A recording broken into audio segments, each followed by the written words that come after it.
Minister Abrego, Admiral Halsey, ministers, chiefs of defense, fellow troops of the United States, good morning to everybody. It is great to see all of you again. Got a chance to spend time with many of you last night. It's a privilege.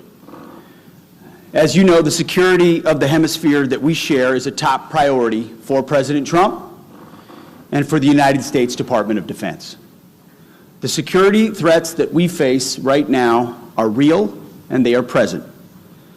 But together we are making progress to stop mass illegal migration from around the world. We're making progress to stop violent cartels and criminal enterprises that are threatening our people and brutalizing our communities.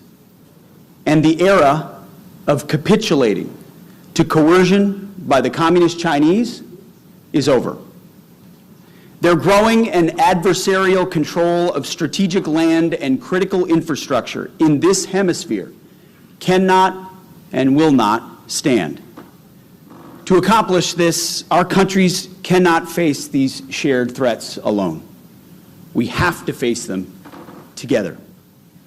America will confront, will deter, and if necessary, defeat these threats alongside all of you, our close and valued partners. Our mission is simple: achieve peace through strength through an America First approach. We're doing this by restoring the warrior ethos, rebuilding our military, and reestablishing deterrence. And we're doing all of this right here in Central and South America. But as we state time and time again, America First does not mean America alone. Rather, putting America first means making our alliances and our partnerships make sense for the American people and for our friends. As President Trump often says, it's common sense. To put America first, we will put the Americas first.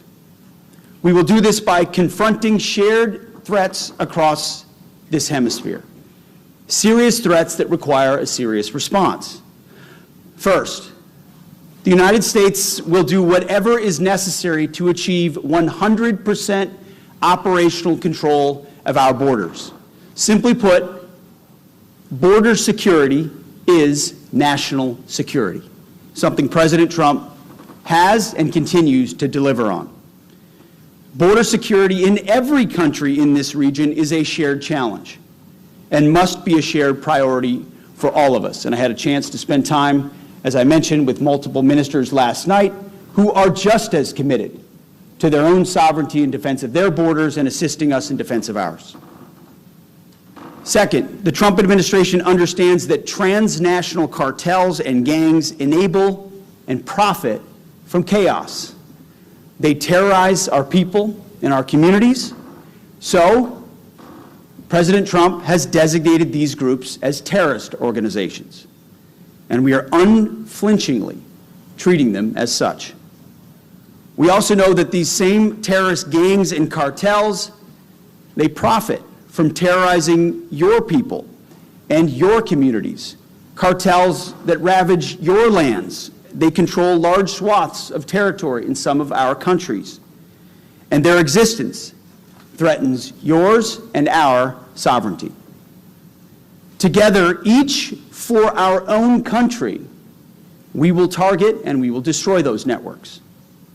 And thank you again to every leader in this region cooperating with the United States to stop mass illegal migration and to accept returning migrants to your countries. And third, as we look beyond our hemisphere, we have to recognize the threat that China poses to our countries, to our people, and to peace in this region. China-based companies are capturing land, critical infrastructure, and strategic sectors, such as energy and telecommunications. China's military has too large of a presence in the Western Hemisphere. They operate military facilities and ground stations that extend their reach into space. They exploit natural resources and land to fuel China's global military ambitions. China's factory fishing fleets are stealing food from our nations and from our people. Make no mistake, Beijing is investing and operating in this region for military advantage and unfair economic gain. We do not seek war with China. And war with China is certainly not inevitable. We do not seek it in any form. But together, we must prevent war by robustly and vigorously deterring China's threats in this hemisphere. President Trump has made it clear that the Panama Canal and the canal areas cannot and will not be controlled by China. We are working closely with our partners in Panama to secure the canal and advance our mutual